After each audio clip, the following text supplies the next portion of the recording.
fasse appel quand même à ma mémoire. C'était il y a 18 ans, donc je suis arrivé à Limoges par la route, au volant d'une camionnette, au carburateur totalement mort d'ailleurs, donc à 60 à l'heure, tranquillement, en provenance de Roanne et de Lyon. À Roanne, je m'étais arrêté prendre Lionel Livio, qui était aussi un des premiers acteurs donc, de l'épopée Limoges CSP. Léo, et nous sommes arrivés donc à l'époque au bar près de la gare qui était le QG, les QG du CSP. Et on est arrivé donc de Grand Black avec l'afro façon Tom Deschutes ou Angela Davis à l'époque. Il doit y avoir une photo qui traîne sur le net, je crois. C'est exactement cette photo-là. Petit blazer bleu, chemise Lacoste, à côté Léo aussi, avec sa petite manette à la main comme toujours. Et voilà, c'était la première rencontre avec, ou presque la première rencontre avec Xavier Popelier et Monsieur Biojou. Les contacts, justement, qu'est-ce qui t'a fait venir au CSP? Comment... Alors c'est encore une anecdote assez drôle, celle-là. C'est très simple et compliqué à la fois. En fait, j'avais été contacté, alors que je jouais encore à la Croix-Rousse Olympique de Lyon, à la Croix de Lyon, par Jeff Dubreuil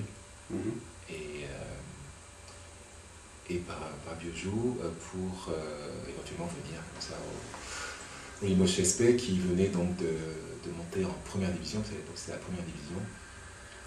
Et personne ne connaissait Limoges. Moi j'étais dans l'équipe de France Junior, je jouais à Lyon, dans l'équipe première qui jouait à l'époque en deuxième division. On était redescendu. Et voilà, c'était le premier club véritablement qui s'intéressait à moi, donc j'étais assez flatté. Comme ça, assez rapidement, ils m'ont proposé d'en devenir. Et me voyant un peu hésitant, je me rappelle, ça se passait à la gare de Lyon, à Perrache. Et Jeff Dubreuil me dit, écoute, pas de problème, tu signes ton formulaire de mutation, on n'en verra que lorsque tu l'auras décidé, on met ça comme ça en suspens, et dès que tu as pris la décision, on l'envoie. Ça prend une semaine, ça prend un mois, peu importe, fais-nous confiance, ça va très bien se passer.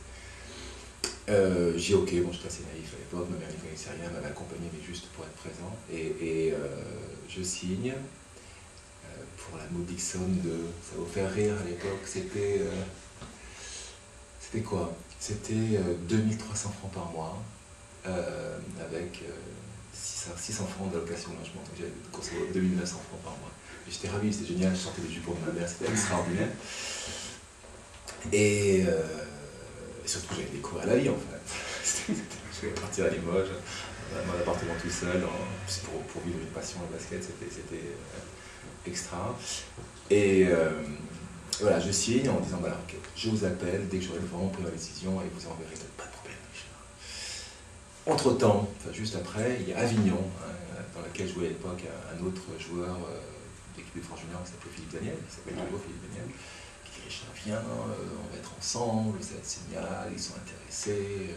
Donc j'étais assez excité, parce qu'en revanche, j'avais un pote qui jouait là-bas, et je connaissais un peu plus, en plus Avignon, quelque part au départ, c'était également plus attractif que Limoges, parce qu'au niveau climat. Je suis d'accord. Et pour couronner le tout, il me proposait, tenez-vous bien, 3500 francs par mois, ce qui fait que j'ai explosé carrément mon premier salaire, et bon, entre ça et mon pote, ça, qui était à l'origine de tout ça, il est évident que mon cœur balançait, donc j'en parle à ma mère, qui me dit, mais Richard, ne pense même pas une seule seconde, tu as dit oui au Limoges CSP, tu iras au Limoges CSP, peu importe qui te convoite et ce qu'il te propose.